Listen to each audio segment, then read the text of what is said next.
സുഹൃത്തുക്കളെ നമസ്കാരം. ഇന്ത്യൻ ഫുട്ബോളുമായി ബന്ധപ്പെട്ട അനിശ്ചിതത്വത്തിന് ഏതാണ്ടൊരു അറുതിയായ ദിവസമാണല്ലോ ഇന്ന്.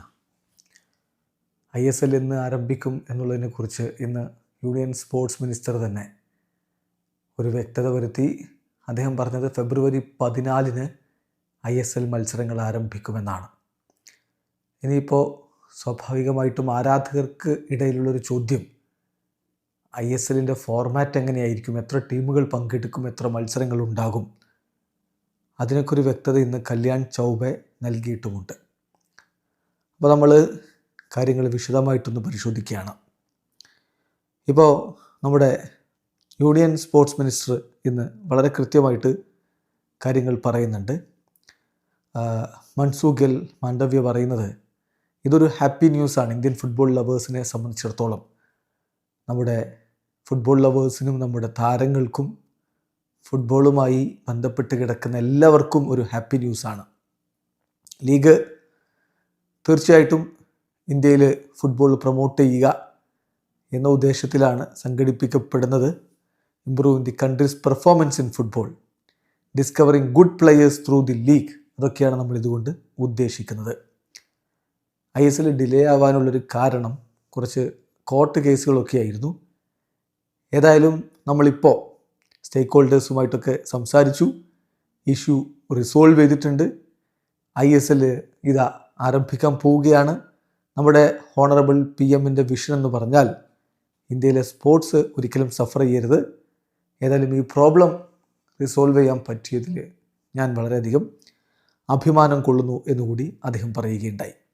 ഏതായാലും ഇതുമായി ബന്ധപ്പെട്ട് AFFൻ്റെ ഒഫീഷ്യൽ പറഞ്ഞതായിട്ട് ഖേൽനൗ റിപ്പോർട്ട് ചെയ്തത്, it's a time for yes or no.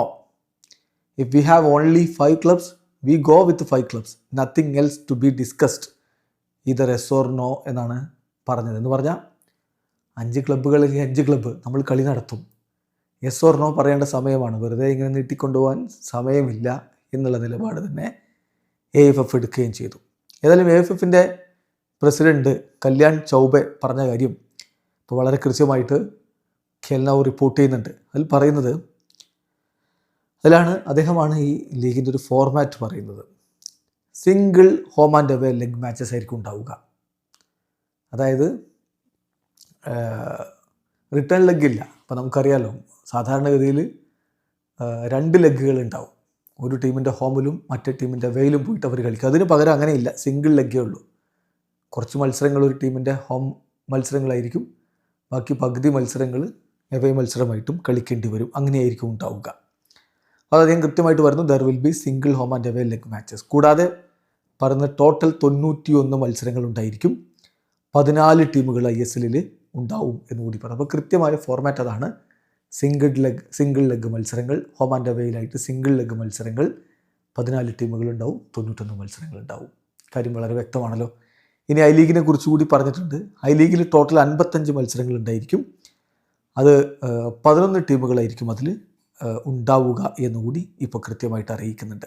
ഇനി ISLുമായി ബന്ധപ്പെട്ടിട്ട് ടോട്ടൽ വരുന്ന ചിലവിൻ്റെ 40% AFF ആയിരിക്കും ഇൻവെസ്റ്റ് ചെയ്യുക. A total of 40% will be invested by AFF. So ISL നടത്തുന്നതിന് വേണ്ടിയിട്ടുള്ള ചിലവിൻ്റെ 40% AFF ആണ് ഇൻവെസ്റ്റ് ചെയ്യുക.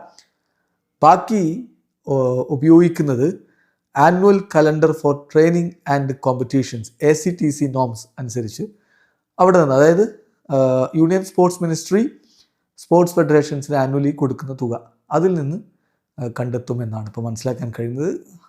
അത്തരത്തിലാണ് റിപ്പോർട്ടുകൾ വരുന്നത്. ഏതായാലും കാത്തിരിക്കാം ISLൻ്റെ ആരംഭത്തിന് വേണ്ടി. വീഡിയോ അവസാനിക്കുന്നു. ഫുട്ബോൾ ലോകത്തെ കൂടുതൽ വിശേഷങ്ങളുമായി റാഫ് ടോക്സ് എത്താം.